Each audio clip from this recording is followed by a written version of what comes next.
Hello, and welcome back to our Let's Play Planescape Torment. Alright, so I think we just leveled, right? So... Oh, you know I want another Swarm Curse for sure. Drop a couple Fire Ice in there. Good to go. Okay, so...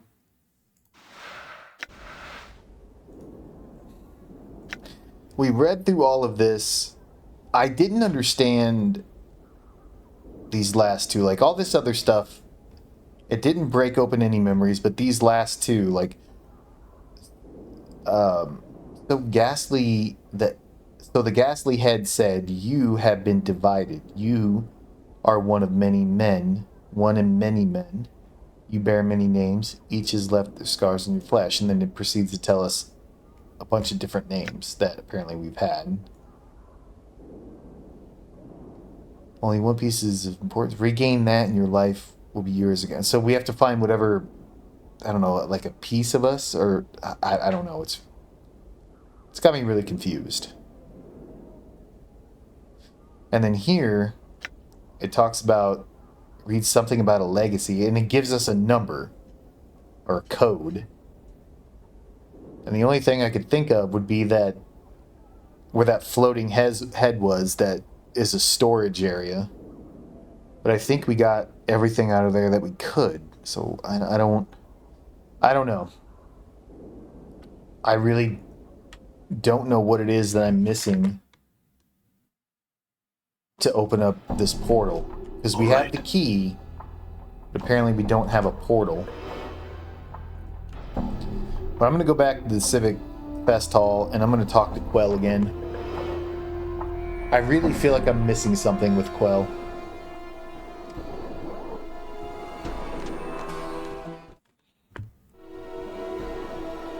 So we need to go to the private Sensoriums.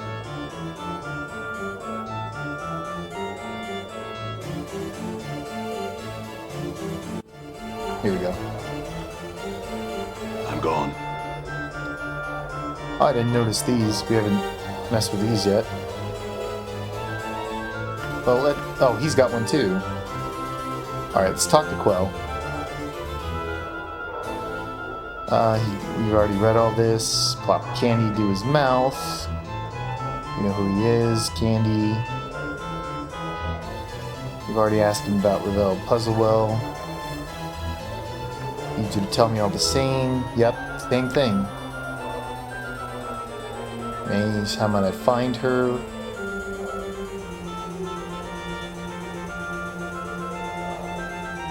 I mean, this is nothing we haven't already done. I don't know. What is this? This is, looks like Quell's Sensory Stone. Maybe that'll have some answers. The base of this aquatic blue stone has been sculpted so it appears to have melted into the pedestal it rests upon. A stream of perfect azure tears drip down the sides, framing the inscription beneath the pedestal. Longing. Begin the sensation. As you place your hands upon the stone, its surface ripples beneath your touch. A chill washes over your arms, like plunging your hands into a mountain stream. Close your eyes and submerge into the experience. As you close your eyes, you blink and reopen them. Your eyes are brimming with tears, and you are overcome with a terrible sensation of drowning. As the sensation rolls through you, you are stirring your breast, a hunger, poison like a serpent, biting into your heart, until you feel as if your breast will explode. You want desperately to steady yourself, focus, but all that comes to your eye is tears. Wipe away your tears.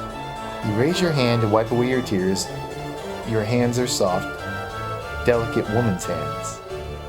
They brush the stray tears from your cheek, and you cup them in your hands. Each of the tears like jewels shimmering in the lights. Examine the lights. The lights are cast by candle globes that drift through your sanctuary. You have come to this place to gather your thoughts, to reflect on the past with an eye toward the future, to cleanse the mind before the coming journey. Yet, You cannot concentrate. Your thoughts remain in the present, trapped there by the terrible feeling that writhes in your breast. What did he mean? Close your eyes and sigh. You close your eyes, but his words echo in your mind 100, 1,000 times. Will he ever return? The sound of a whisper, an echo, only you, only you. Yet you hesitated. At the brink of the time's door, and he must have thought you afraid to go, but you were not. You were afraid to stay. And the fear, the serpent, writhes in your breast again, its fangs biting into your heart, filling it to bursting with its poison. The tears come again, running down your cheek in streams, his words echoing. Only you, only you. Your eyes snap open. It is his voice. You whirl and you gasp.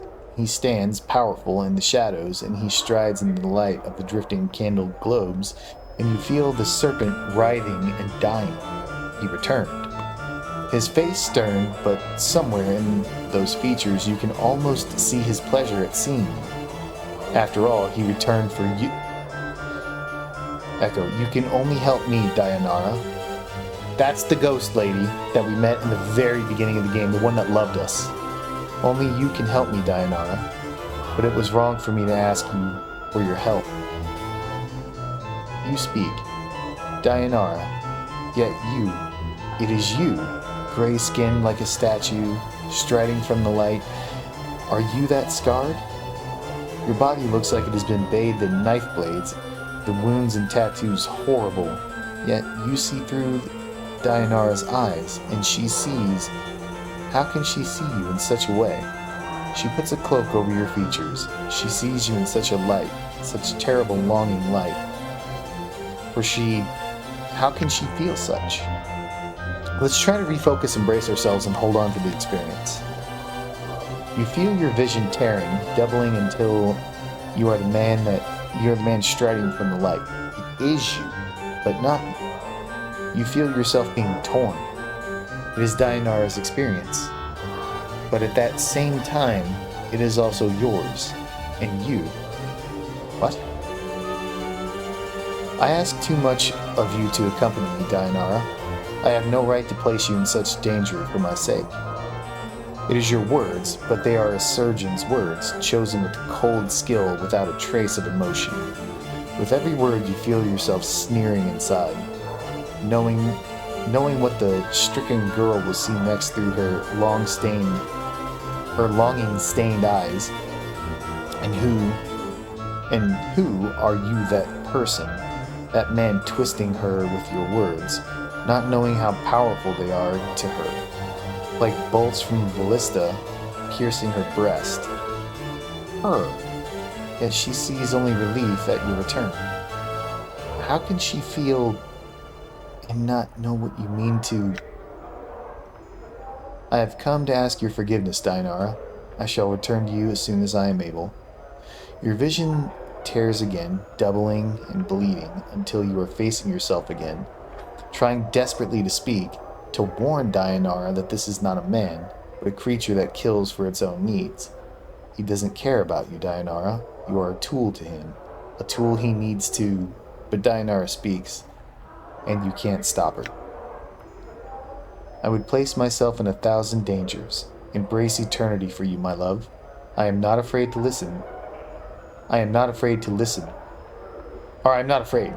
to me. I will accompany you through the plains themselves, though the plains themselves should bar the way. You feel yourself shattering.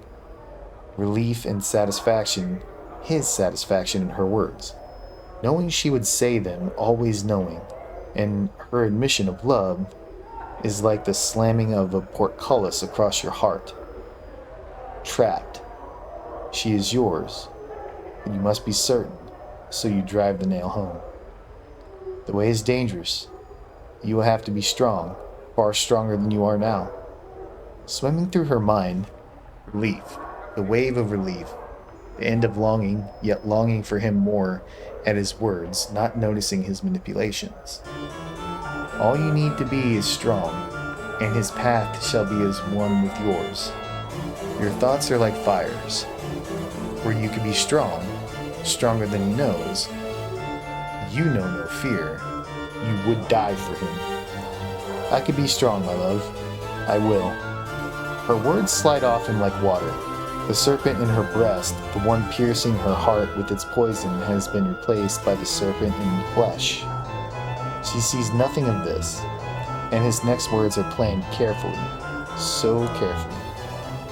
I can't say if we'll succeed, Dieonarra, but I'll do my best to protect you, and I will expect nothing less than the same from you. You may be required to make some sacrifices. At that final terrible word, you feel yourself being torn apart. He means her harm. He means you harm. For you are her, and he means to hurt her. Yet you need her to be harmed, and you want to scream at her that she is in danger. Run, Dieonarra, for his eyes unmake all things, and... Of course, my love, life is sacrifice. This I have learned. You, she, her, you speak the words, and in it you feel yourself dying inside. You're a spectator. You have watched a woman die for the words of death, or a death sentence. Yet still, she speaks, unheeding, uncaring. I left a legacy in my father's keeping, my love. Ask for the 6th, the 3rd, the K, and the S in it. For in it I bequeath everything to you. It is not much, but with it I left. I left a legacy in my father's keeping. We just read something about our own legacy. I wonder if that's the 51 AA, or if it's tied to that. Updated my journal. Okay. You, him, a wave of irritation washes over you. You clench your teeth to prevent the irritation from crossing your features. Must she always continue to prattle even when you do not prompt her? Must she, but no. No, keep the irritation inside. Only a trace slips out. Come now, I cannot die, Dieonarra. There is no need for such foolishness. She is overcome with fear that revolts you, and the fear that wells up inside her. You, as you watch him frown, you hasten to correct him. He must know the reasons and know the wisdom behind them, so he is impressed with your planning. Speak before he turns away. I know I often act foolishly, my love, but you said yourself that you can forget things if you're hurt badly enough. There are things in the legacy that could help you remember should you forget yourself. Oh, maybe we have some memories with her. I think she said it was with her father. Is a legacy like, I don't really know what they mean by legacy. Updated my journal. You coldly regard her through your eyes, tracing your gaze along her furrowed brow, wrinkled with worry and desperation. She has acted as you expected, yet there is something in what she says. Perhaps, yet I hope nothing in this legacy is of value. I do not want you to leave anything here in some safe that could be of some use on your journey. Her illusion is shattered just for a moment. You watch, silent as the emotion falls to the ground, splintering like silvered glass of some use. Such a casual statement, yet even Dieonarra sees, and you hope just for a moment, you hope that she sees him for what he is, the serpent. And your hope dies, as in Dieonarra's eyes. The emotion is rebuilt, the silver is being drawn from the ground, the illusion rebuilt, but the slight sliver of pain remains. He thinks you have done something foolish, yet you did it for him. You must make amends. But how? You must convince him the legacy is unimportant, but it isn't. It isn't. Everything. The legacy, my love. It just has a few things to help you remember. The scythe of words falls on Dieonarra so quick, so sharp, you cannot follow its arcing path. A legacy? The things you do, Dieonarra. Such romantic gestures. No matter. My God, this is prattling on and on. Fuck. Whew. No.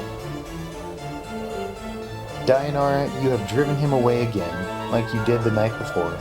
You feel the serpent stirring again, reborn, curling around your heart. There is the softest of hisses, yet he does not hear. Would you wish to leave a legacy, my love? For yourself? Or for anyone you would want to? It might help you remember if you left something for yourself, or for the ones you loved. The word scythe falls again, terrible and swift. Yet this time the illusion holds, and the serpent is cloaked.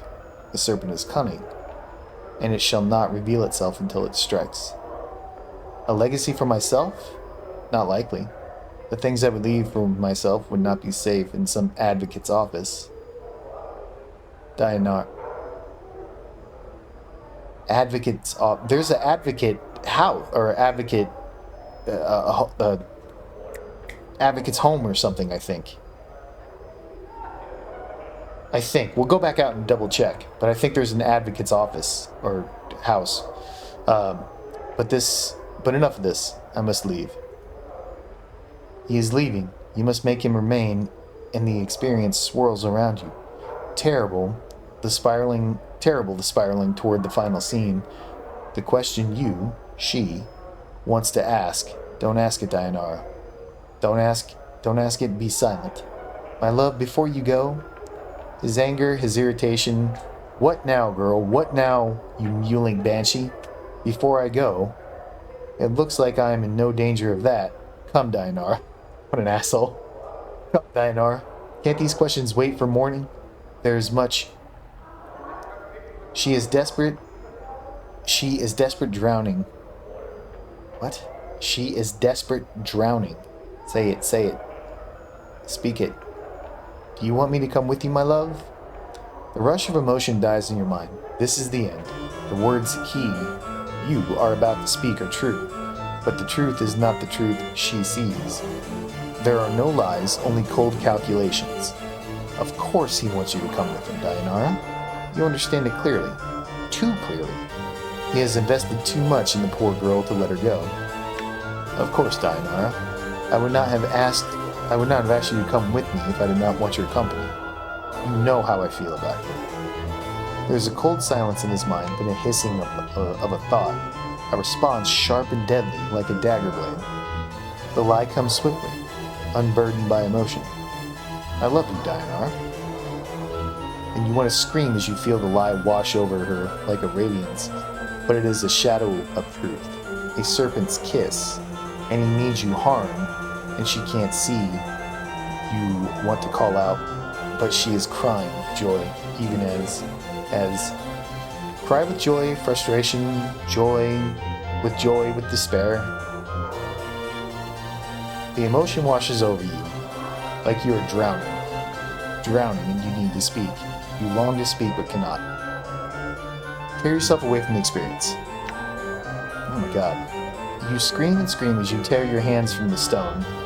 Bloody tears rushing from your eyes, running streams down your arms. Your hands coat the stone. Blood. Her blood. And you can't warn her. You can't stop crying. Fall from grace.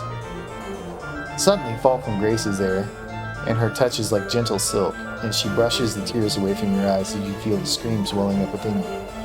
She shushes you, cradling your face through your bloody tears. I can't bear it. I couldn't stop her. I wanted to, but I couldn't do anything. Fall from grace looks into your eyes, and she nods sadly in understanding. And that is the nature of longing, the desire for which you cannot change or possess. She studies you, withdrawing her hand, now soaked in your blood. Will you be alright? Yeah. Just need a moment. Very well. Fall from Grace steps back. We will continue when you're ready. As much as you want to hurl the memory of the experience from you, you hold it fast. Because you know it's important to remember. It was you in that experience. It was Dieonarra's experience, but you feel it was you. Your memories flooded you. You could feel both sides at once. Who were you? Who was that? That shade of you. Holy shit, that was long. My God, man. I mean, that's some good information, but... And I understand this game's like a novel, but my God, that one... Man, that one sapped me. And it almost sapped my voice. I feel like I read that horribly, and I still got 2 more stones to go. We damn sure... I mean, that took us 20 minutes. Or almost 20 minutes. At least 15 minutes to read that. Jesus. Yeah, I need to take a break, man. We'll go ahead and end it here and pick it up in the next one. Probably tomorrow. I gotta get my voice back. Anyway, thank you for watching. Sorry for that terrible reading just then. I was really slipping, but anyway, hope to see you on the next one.